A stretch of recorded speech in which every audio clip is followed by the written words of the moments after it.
How does caffeine benefit exercise? A common answer would be taking pre-workout gives me energy and makes me feel hyper. But everyone knows that. What if I told you the benefits are greater than that? And there's actually very important things that caffeine can do to aid in the exercise process. You see, most people think caffeine only gives you energy, when actually, there's very crucial roles it can play in overall fitness that I'll reveal in this video. Quick disclaimer, this is not me telling you to go out and buy more shitty energy drinks. I'm against that. Leave a comment below telling me if you use caffeine or not. Do you enjoy it or hate it? Stick around until the end, because as a bonus, I'll be addressing the common concerns people have about the negative effects of caffeine. First of all, what is caffeine? Caffeine is classified as a natural drug that stimulates the central nervous system. It's found in coffee, tea, cola, chocolate, yerba mate, and over 60 other products. In the United States alone, nearly 90% of adults consume caffeine on a regular basis. And in the world, about 80% of adults do. But despite those large numbers, most people don't even know the first benefit it provides, which is caffeine activates the central nervous system by blocking adenosine receptors in the central nervous system, which reduces the feeling of fatigue, increasing alertness and perceived energy levels, allowing for greater exercise intensity and duration. This effect is achieved by stimulating the release of neurotransmitters like norepinephrine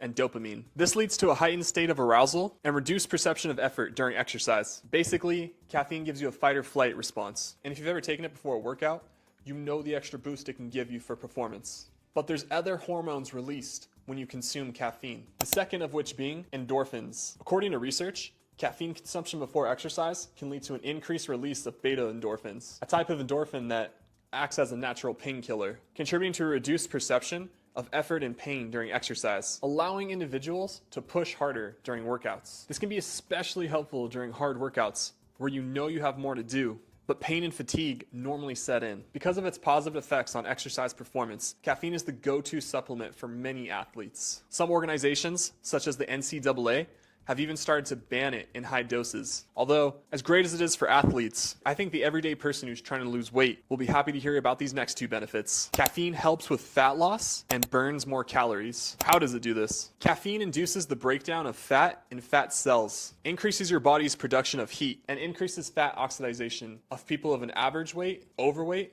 and obesity. Consuming caffeine before exercise may significantly increase the release of stored fat. On top of this, caffeine also modestly increases your daily calorie expenditure, meaning that by consuming caffeine, you burn more calories throughout the day. That's why pretty much every weight loss supplement includes it in the ingredients. But don't let that make you think these supplements work, because they don't. The foolproof way to lose weight is to be in a calorie deficit. I will say, if you're trying to increase your activity level, you can go ahead and smash that like button and subscribe to my channel. That's a science-backed way to lose more calories. But if you're not into that, let's go ahead and talk about the positives that caffeine can have for your muscles. Studies suggest that caffeine can also improve muscle strength, especially in activities that require short bursts of energy, like weightlifting or sprinting. It enhances the release of adrenaline, which helps muscle contraction force. Basically, there's some evidence that you'll be able to lift harder.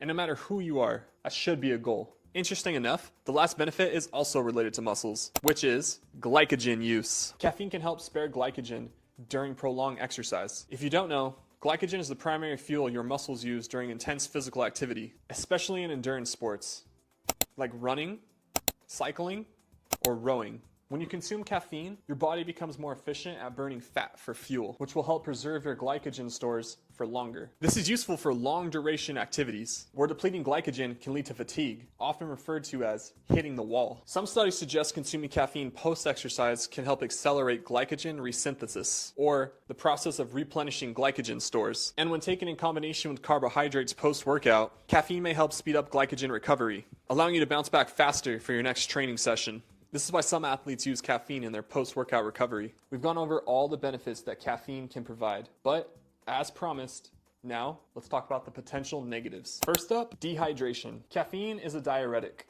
which means it can increase urination. If you don't compensate by drinking enough water, you may risk dehydration, which can affect your performance, especially in endurance sports. But to counter this, just make sure you're drinking enough water. Simple. Next, it may cause anxiety and jitters. High doses of caffeine or sensitivity to it can increase anxiety, nervousness, and jitters. This is real and definitely something I've experienced. If you're using caffeine to boost workout performance, this is just something you accept, move on with, and use it to fuel your workout. The next negative is sleep disruption. If you take caffeine too close to when you go to bed, it makes it harder to go to sleep. Remember, caffeine blocks adenosine receptors, which usually makes you tired. I'll tell you the simple answer is don't take caffeine for several hours before you go to sleep. If the negatives I listed make you not want to take caffeine, then don't. You can still have great exercise whether you use it or not. I personally think the benefits outweigh the negatives, but that's one opinion. Comment your opinion, what you think, down below.